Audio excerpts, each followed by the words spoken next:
अल्हम्दुलिल्लाह नहमदुहु व नस्तईनुहु व नस्तगफिरुहु व नऊज़ु बिल्लाहि मिन शुरूरि अनफुसिना व मिन सय्यिआति अमालिना मन यहदिहिल्लाहु फला मुदिल्ल लहु व मन युद्लिलहु फला हादिय लहु व नशहदु अल्ला इलाहा इल्लल्लाह वहदहु ला शरीक लहु व नशहदु अन्न मुहम्मदन अब्दुहु व रसूलुहु क़ाल अल्लाहु तबारक व तआला फ़ी शान हबीबिही मुख़बिरन व आमिरा इन्नल्लाह व मलाइकतहु युसल्लूना अलन नबी या अय्युहल्लज़ीना आमनू सल्लु अलैहि वसल्लिमू तस्लीमा अस्सलातु वस्सलामु अलैका या रसूलल्लाह व अला आलिका व अस्हाबिका या हबीबल्लाह व क़ाल अल्लाहु तबारक व तआला फ़िल कलाम मजीद व फ़िल मक़ामिल आखिर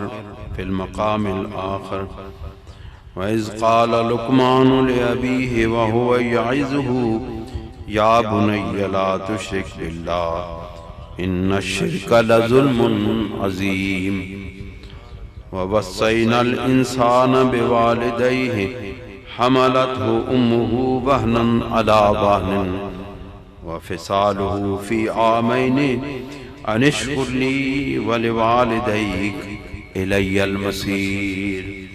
सदक़ल्लाहुल अज़ीम व सदक़ रसूलुहुन नबियुल करीम व नहनु अला ज़ालिका लमिनश शाहिदीन वश्शाकिरीन।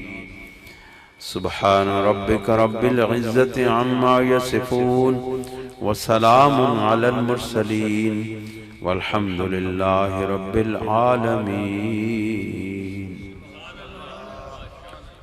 हज़रात गिरामी, आज ये बाबरकत महफिल पाक और पुररौनक महफिल पाक मेरे क़िबला आलम हज़रत मुर्शिद करीम सैयद सूफ़ी मोहम्मद मसूद अल हसन शाह रहमतुल्लाह अलैह के बहुत ही मोहब्बत करने वाले मुरीद और नहायत नफीसुत्तबा मुनकसिरुल मिजाज और सूफ़ी बासफ़ा जनाब हाजी मोहम्मद ग़ुलाम अब्बास साहब के इसाले सवाब की महफिल है।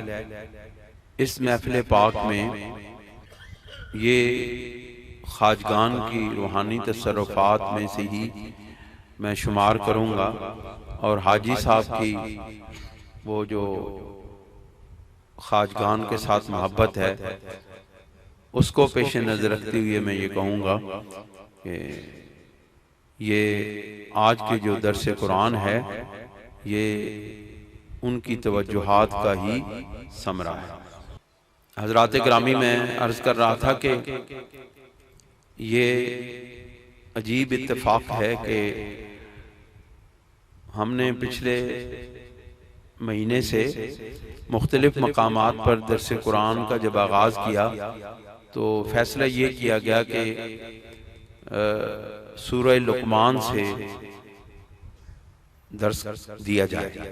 उसकी वजह यह है कि ये पंदो नसाहे पर, नसीहतों पर, इंसानी ज़िंदगी गुजारने के उसूलों पर मुश्तमिल इसके अंदर अहकामात हैं। वैसे तो तमाम कुरान मजीद नसीहत है, ज़िक्र है, शान मुस्तफ़ा का इज़हार है, लेकिन इंसानी ज़िंदगी के रवैयों, इंसानी ज़िंदगी गुजारने के तरीक़ों के जो ख़ास उन्वानात इस सूरह में मौजूद हैं वो बहुत ही काबिल गौर और काबिल फ़िक्र हैं। और पिछले दुरूस में जो इस सूरत के इब्तिदाई हिस्से बयान हुए हैं लेकिन आज का जो हिस्सा बयान हुआ है वो एक अजीब इत्तेफाक है कि आज वालिदैन की शान के मुतालिक जो आयात हैं वो आ रही हैं, और ये महफिल पाक भी साले सवाब की है जनाब नकाश साहब और उनके भाइयों के वालिद ग्रामी के साले सवाब के लिए। तो मैं समझता हूँ कि ये इत्तेफाकात जो हैं ये अल्लाह रब्बुल इज़्ज़त की तरफ से होते हैं। इनमें बंदों की अपनी मर्जी शामिल नहीं होती, बल्कि ये मज़ामीन उसकी तरफ से अता किए जाते हैं कि आज मेरे बंदे, आज मेरे दरवेश बंदे की याद मनाई जा रही है, लिहाजा कुरान मजीद की उन्हीं आयात से बयान किया जाए कि जो अपने बुजुर्गों के वालिदैन के मुतालिक नसीहतों पर मुश्तमिल है।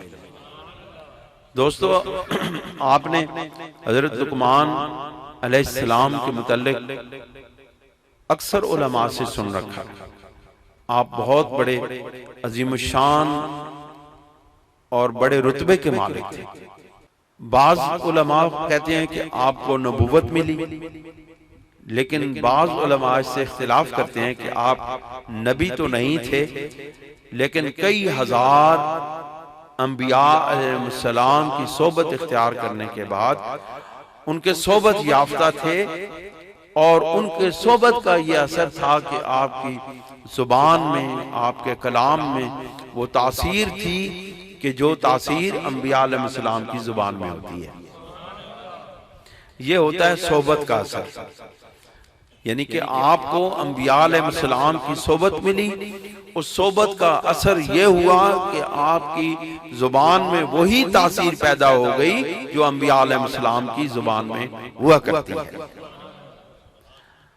आप अपने बेटे को नसीहत करते हुए एक ऐसा अकीदा और नजरिया दे रहे हैं जिसको आप अकीदा तौहीद कह सकते हैं, बल्कि कहते हैं, और हमारा भी यही ईमान है कि हजरत लुकमान अलैहिस्सलाम ने अपने बेटे को नसीहत की, उसका तज़किरा अल्लाह रब्बुल इज़्ज़त ने इन अल्फाज में किया, वइज़ क़ाला लुकमानु लिइब्निही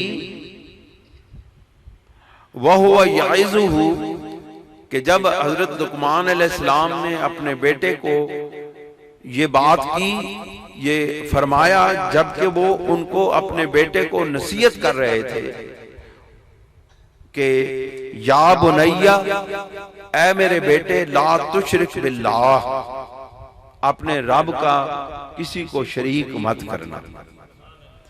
ला तुशरिक बिल्लाह, अपने रब का किसी भी शख्स को, किसी चीज को, किसी मखलूक को अपने रब का शरीक न करना। और हमारा भी यही ईमान है, हमारा भी यही अकीदा है, अहले सुन्नत व जमात का यही अकीदा है कि हम रब्बे जुल जलाल की जात में और उसकी सिफात में किसी को भी शरीक नहीं करते, किसी मखलूक को भी शरीक नहीं करते, हत्ता कि हम सरवरे दो आलम सैयदे कायनात सल्लल्लाहु अलैहि वसल्लम को भी अल्लाह रब्बुल इज़्ज़त की जात में और उसकी सिफात में शरीक नहीं करते। इससे साफ सुथरा अकीदा और किसका हो सकता है? लेकिन याद रखो, हमारी तौहीद, हमारे तौहीद का अकीदा, हमारा जो अकीदा है वो नबी की इज्जत और आबरू को पेश नजर रखते हुए है। हमारा तौहीद का अकीदा अल्लाह रब्बुल इज़्ज़त की शान को, अल्लाह रब्बुल इज़्ज़त की जो है ना अजमतों को, अल्लाह रब्बुल इज़्ज़त की किबरियाई को भी पेशे नजर रखता है। और हमारा तौहीद का अकीदा रसूलुल्लाह सल्लल्लाहु अलैहि वसल्लम की और अंबिया की शान को भी अपने पेशे नजर रखता है। हमारा अकीदा तौहीन रिसालत की बुनियाद पर कायम नहीं हुआ है। हमारा अकीदा है तौहीद रसूलुल्लाह सल्लल्लाहु अलैहि वसल्लम की शान, इज्जत, अज़मत और उनकी मोहब्बत पर कायम हुआ है। बहुत सारे लोगों के नजदीक तौहीद का अकीदा यह है, उनके नजदीक तौहीद का अकीदा उस वक्त तक कामिल नहीं होता जब तक अंबिया की तनकीस न कर ली जाए, जब तक शान मुस्तफा को कम न कर दिया जाए, जब तक रसूलुल्लाह सल्लल्लाहु अलैहि वसल्लम पर बिलवास्ता या बराह रास्त तनकीद न कर ली जाए, उनका तौहीद का अकीदा कामिल नहीं होता, उनका तौहीद का अकीदा पूरा नहीं होता। वो अंबिया की और औलिया की तौहीन की बुनियाद के ऊपर अकीदा तौहीद कायम करते हैं।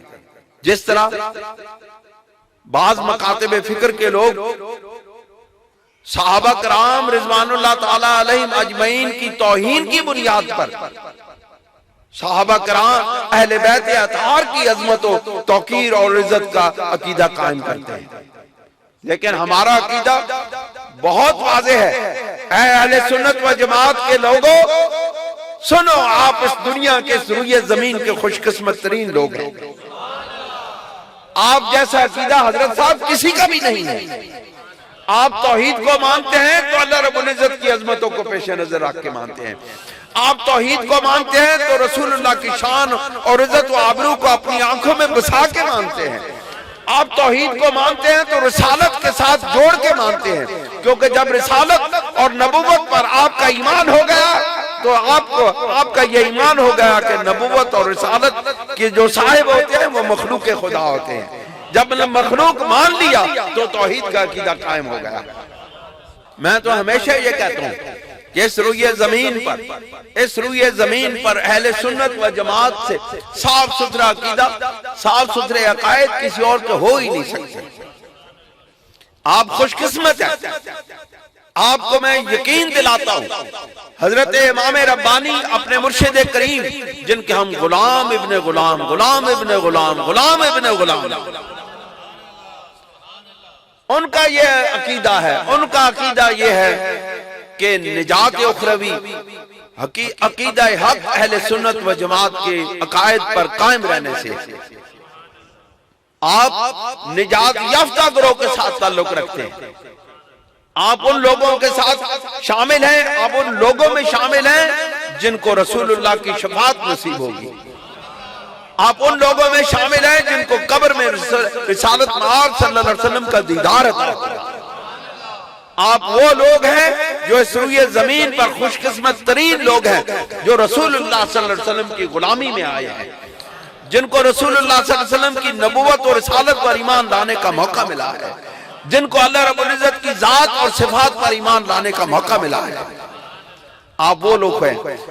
हजरत लुकमान अलैहिस्सलाम ने अपने बेटे से कहा कि है बेटा, शिर्क न करना, इन्ना शिर्क लजुल्मुन अज़ीम, बेशक शिर्क जो है ये बहुत बड़ा जुल्म है। फिर इसके साथ ही फरमाया वो वस्सैनल इंसान बिवालिदैहि, और हमने इंसान को उसके वालिदैन के मुताल्लिक नसीहत की, वसीयत की। आप देखें उधर तौहीद का अकीदा बयान करने के बाद फौरन वालिदैन की तरफ रुख मोड़ दिया। ये शान है रब्बे जुल जलाल की।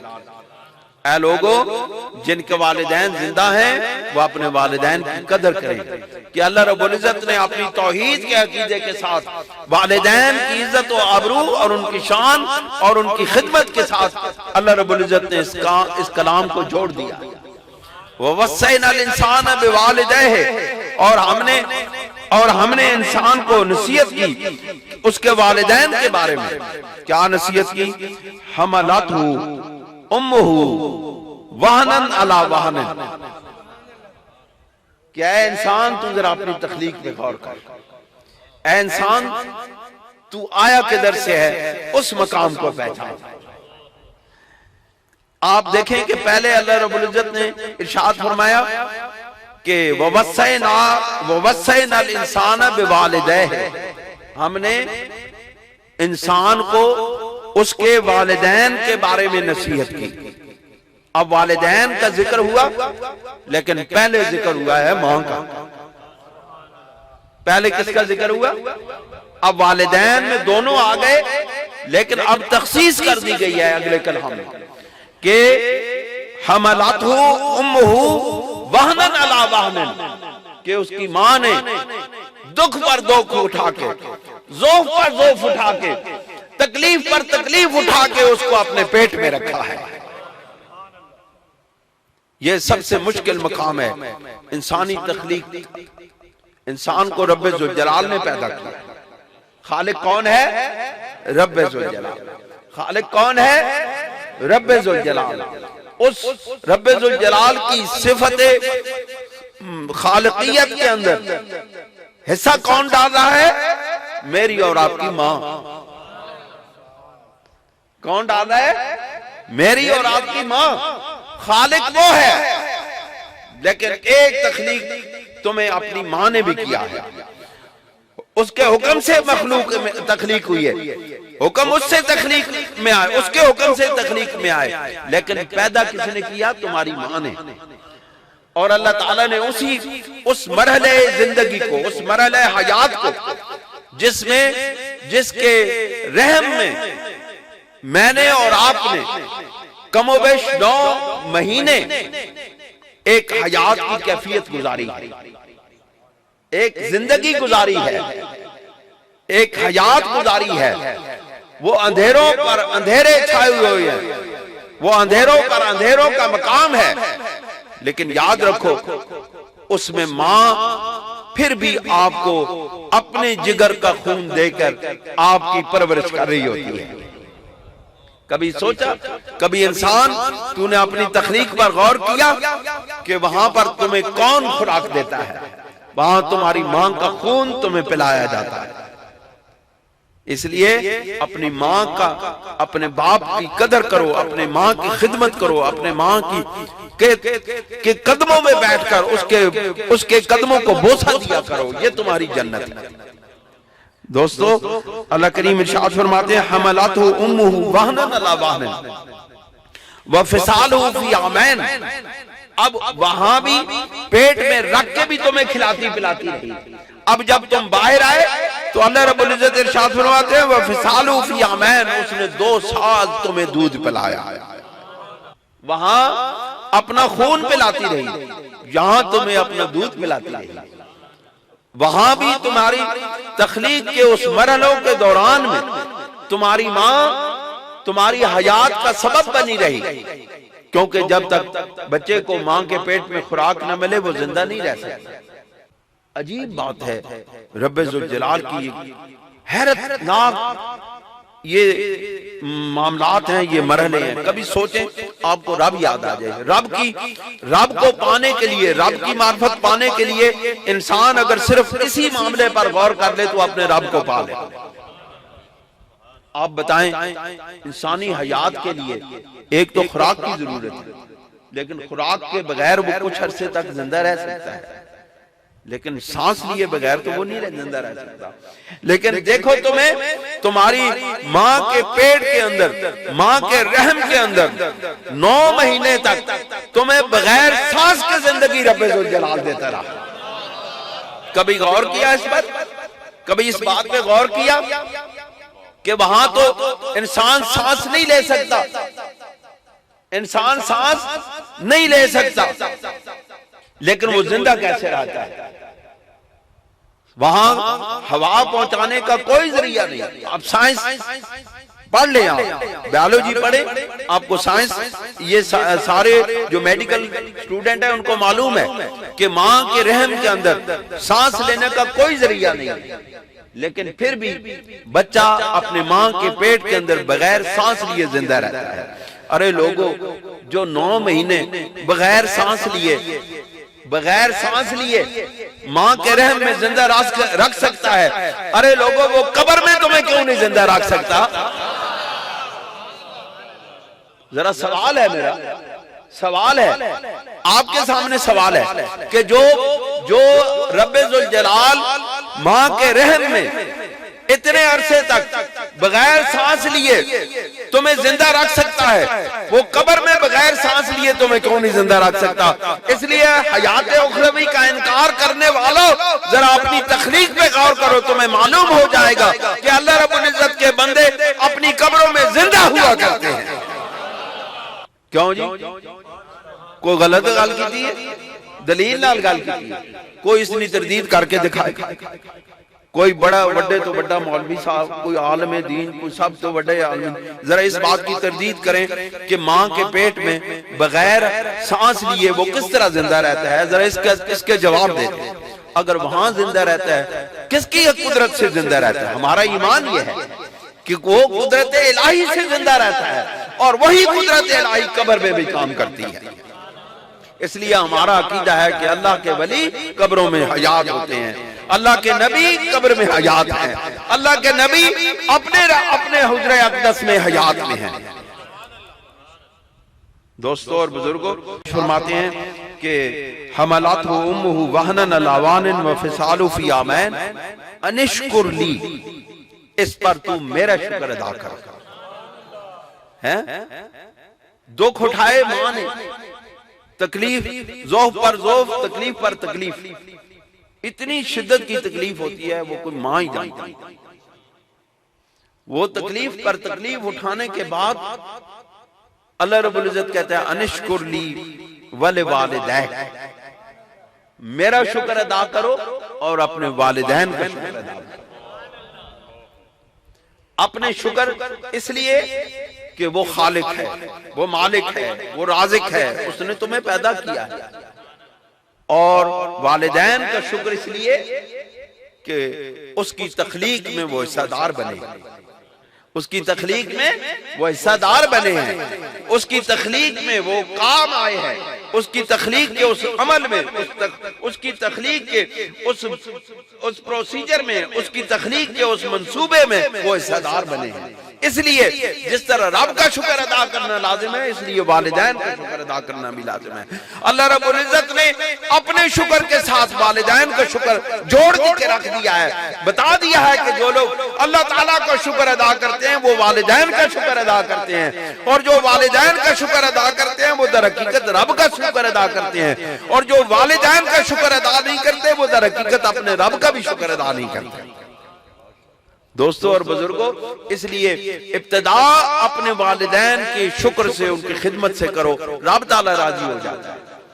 बंदे, अगर तुम जिंदगी के अंदर रब की रजा चाहते हो, इस दुनिया के अंदर भी आखिरत के अंदर भी, तो अपने माँ बाप को राजी करो, अपने माँ बाप के कदमों से।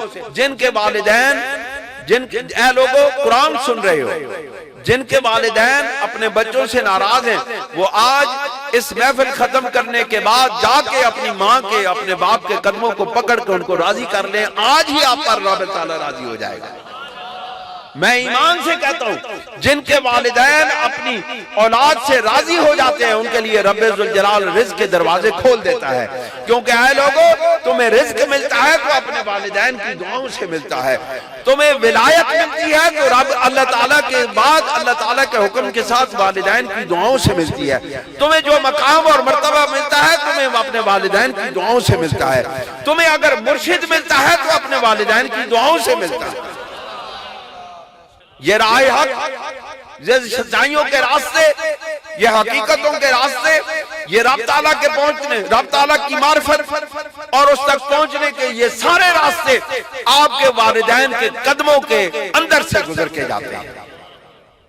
जो लोग अपने वालिदैन की इज्जत और तौकीर नहीं करते, वो उनकी कोई दुनिया के अंदर इज्जत और तौकीर नहीं होती। लिहाजा जिन दोस्तों, ऐ मेरे दोस्तों, ऐ मेरे बुजुर्गों, ऐ मेरे भाइयों, ऐ मेरे बच्चों, आपको मैं ये नसीहत करता हूँ कि अपने वालिदैन, वो बेशक गलती पर क्यों ना हो, उनको नाराज मत करना। अल्लाह करीम इरशाद फरमाते हैं, इलैयल मसीर, तुमने वापस पलट के हमारी तरफ आना है। शुक्र अदा नहीं करोगे, अपने वालिदैन का शुक्र अदा नहीं करोगे, हमारा शुक्र अदा नहीं करोगे, पलट के फिर हमारे पास ही आना है। हम तुमसे पूछेंगे कि तुम्हें दुनिया में हमने इतनी नेमत अता फरमाई थी, इतनी रहमत अता फरमाई थी वालिदैन की सूरत में, और तुमने हमारे उस रहमत का, उस नेमत का कोई पास न किया, कोई इज्जत और तौकीर न की। फिर अल्लाह करीम इरशाद फरमाते हैं, दूसरी बात यह है कि वइन जाहदाका अला अन तुशरिक बी मा लैसा लका बिही इल्म, के बाकी सारे कामों में इताअत करो। अब यहाँ पे हुक्म दिया जा रहा है कि अपने वालिदैन की इताअत करो, उनके शुक्र अदा करो, लेकिन एक बात जो है उसमें उनकी इताअत लाजिम नहीं है। और वो कौन सी है? वैन जाहदाका अला अन तुशरिक बी मा लैसा लका बिही इल्म, कि अगर वो तुम्हें मेरे साथ किसी भी चीज को शरीक बनाने का हुक्म दें या उसके बारे में तुम्हें हुक्म कहें तो फला तुतिहुमा, तो फिर तुम उनकी इताअत न करना इस हुक्म के मुताबिक, इस हुक्म के मुताबिक उनकी इताअत न करना, लेकिन क्या करना? वसाहिबहुमा फिद दुनिया मारूफा, और जिंदगी में इसके बावजूद कि वो तुम्हें शिर्क का हुक्म दे रहे हैं, इस शिर्क के हुक्म की इताअत तुम पर लाजिम नहीं है, लेकिन वसाहिबहुमा फिद दुनिया मारूफा, लेकिन अच्छे तरीके से जिंदगी के अंदर उनके साथ रवैये इख्तियार करना, अच्छे रवैये इख्तियार करना, ये तुम्हारे ऊपर लाजिम है। माँ बाप मुशरिक हो, माँ बाप बेशक गुमराह हो, माँ बाप काफिर हो, वो तुम्हें कुफ्र का हुक्म दे, कुफ्र का हुक्म न मानो, शिर्क का हुक्म न मानो, गुनाहों का हुक्म दे, गुनाहों का हुक्म न मानो, लेकिन फिर भी तुम उनकी खिदमत करते रहो। ये अल्लाह ताला की शान है, ये अल्लाह की शान है। वालिदैन को उसने वो मकाम और मर्तबा अता कर दिया है कि वो बेशक गुमराह हो, बेशक काफिर हो, बेशक गलत अकीदे रखते हो, बेशक गलत काम करते हो, बेशक गलतियों पर आमादा हो, तुम्हें हुक्म देते रहे, लेकिन तुम उनके उस हुक्म की, उन गुनाहों वाले हुक्म की इताअत न करते हुए भी उनकी खिदमत करते रहो। वसाहिबहुमा, और उनसे मोहब्बत करते रहो, उनकी सोबत इख्तियार की रखो, उनको आपके साथ जोड़े रखो, उनसे उनको अलहदा करके घर से बाहर न निकाल दो। फिर अल्लाह के इरशाद फरमाते हैं वत्तबे सबीला मन अनाबा इलैया, और उस शख्स की इताअत करो, उस शख्स की इत्तबा करो जो हमारी तरफ रुजू करने वाला है। और तमाम मुफस्सिरीन किराम ने यह इरशाद फरमाया कि इससे मुराद औलिया अल्लाह है। वत्तबे सबीला मन अनाबा इलैया, और अनाबत जो है ये सिर्फ औलिया अल्लाह की शान है, अल्लाह ताला की तरफ रुजू करने वाले औलिया अल्लाह होते हैं। इसलिए अल्लाह रब्बुल इज्जत ने इरशाद फरमाया वत्तबे सबीला मन अनाबा इलैया, कि जो अल्लाह रब्बुल इज्जत की तरफ रुजू करने वाले हैं उनकी इत्तबा करो, उनके रास्ते की इत्तबा करो। अब मुझे बताएं, जो लोग कहते हैं कि जी आइमा मुज्तहिदीन की इत्तिबा करना ये गुनाह है, ये शिर्क है, ये खिलाफ सुन्नत है, उनको कुरान मजीद की ये आयत नजर नहीं आती? वत्तबे सबीला मन अनाबा इलैया, हालांकि ये अल्लाह रब्बुल इज्जत कहते हैं कि अल्लाह रब्बुल इज्जत के रास्ते की इताअत करो और रसूलुल्लाह के रास्ते की इताअत करो, लेकिन यहाँ तो कहा जा रहा है वत्तबे सबीला मन अनाबा इलैया, जो भी अल्लाह रब्बुल इज्जत की तरफ रुजू करने वाला है उसके रास्ते की इत्तिबा करो। तो देखो आइम्मा मुज्तहिदीन, ये अहले सुन्नत व जमात का अकीदा है। आइम्मा मुज्तहिदीन हजरत इमाम आजम अबू हनीफा रहमतुल्लाह अलैह, हजरत इमाम मालिक रहमतुल्लाह अलैह, हजरत इमाम शाफई रहमतुल्लाह अलैह, हजरत इमाम अहमद बिन हंबल रहमतुल्लाह अलैह, ये सारे वत्तबे सबीला मन अनाबा इलैया के तहत आने वाली इनकी इत्तिबा है। और हम इसी चीज के पेश नजर उनकी इताअत और उनकी इत्तिबा करते हैं कि दर हकीकत उन्होंने रसूलुल्लाह की इत्तिबा की है, दर हकीकत उन्होंने अल्लाह रब्बुल इज्जत की इताअत की है। हम अगर उनकी इताअत करते हैं, हम उनके रास्ते की इत्तिबा करते हैं, तो दर हकीकत अल्लाह और उसके रसूल के रास्ते की इत्तिबा करते हैं। लिहाजा जो लोग ये अकीदा रखते हैं कि आइम्मा मुज्तहिदीन की इत्तिबा कुरान मजीद के खिलाफ है, उनको सामने ये आयत पढ़ दिया करो वत्तबे सबीला मन अनाबा इलैया, कि अल्लाह रब्बुल इज्जत हुक्म देता है कि जो उसकी तरफ रुजू करने वाले हैं उनकी इताअत करो, उनकी इत्तिबा करो। फिर फरमाया सुम्मा इलैया मरजिउकुम, फिर तुम लौट कर मेरे पास आओगे, फिर जब तुम लौट कर मेरे पास आओगे तो मैं तुम्हारे साथ क्या सलूक करूंगा? फउनब्बिउकुम बिमा कुंतुम तामलून, फिर मैं तुम्हें खबरदार करूंगा, फिर तुम्हें मैं आगाह करूंगा, फिर तुम्हें मैं वो सारे हकायक खोल के तुम्हारे सामने रख दूंगा। बिमा कुंतुम तामलून, जो तुम जिंदगी में अमल करते रहे, सारे अमाल नामे जब तुम्हारे सामने रख दिए जाएंगे, फिर तुम्हें मालूम होगा कि वत्तबे सबीला मन अनाबा इलैया का क्या मकाम और मर्तबा था। फिर तुम्हें मालूम होगा कि इसके क्या फवायद हैं, फिर इसके क्या फायदे क्या हैं कि जो अल्लाह रब्बुल इज्जत के साथ जुड़ने वाले हैं उनके साथ उनकी इताअत की जाए, उनके साथ जोड़ा जाए जो लेके अल्लाह रब्बुल इज्जत की बारगाह में पहुंच जाते हैं। अल्लाह ताला हमें अमल की तौफीक अता फरमाए। और दुआ ये है कि इस पाक महफिल के तुफैल जो अच्छी बातें हुई हैं उनको रब्बे ज़ुल जलाल कबूल फरमाते हुए जनाब हाजी गुलाम अब्बास साहब, उनके वालिदैन, उनके अजीज व अक़रबा जो इस दुनिया से चले गए, अल्लाह रब्बुल इज्जत उनके दर्जात बुलंद फरमाए, उनकी कब्रों को रोशन और मुनव्वर फरमाए, उनको जन्नतुल फिरदौस में आला से आला मकाम नसीब फरमाए, उनको अल्लाह रब्बुल इज्जत और उसके महबूब सल्लल्लाहु अलैहि वसल्लम अपना कुर्ब और मैयत अता फरमाए। और हाज़रीन महफिल के जितने आबाओ अजदाद इस दुनिया से रुखसत हुए सबके दर्जात बुलंद फरमाए, सबकी इज्जत हो, सबकी दुनिया के अंदर अल्लाह रब्बुल इज्जत हाज़रीन महफिल के को इज्जत व आबरू से नवाजे, रिज़्क़ हलाल रिज़्क़ वसी नसीब फरमाए, अपनी रहमतों से नवाजे, अपनी करम नवाजियों से नवाजे, अपने अपने कुर्ब और मैयत नसीब फरमाए और अपनी मार्फत नसीब फरमाए। व आखिरु दावाना अनिल हम्दुलिल्लाहि रब्बिल आलमीन।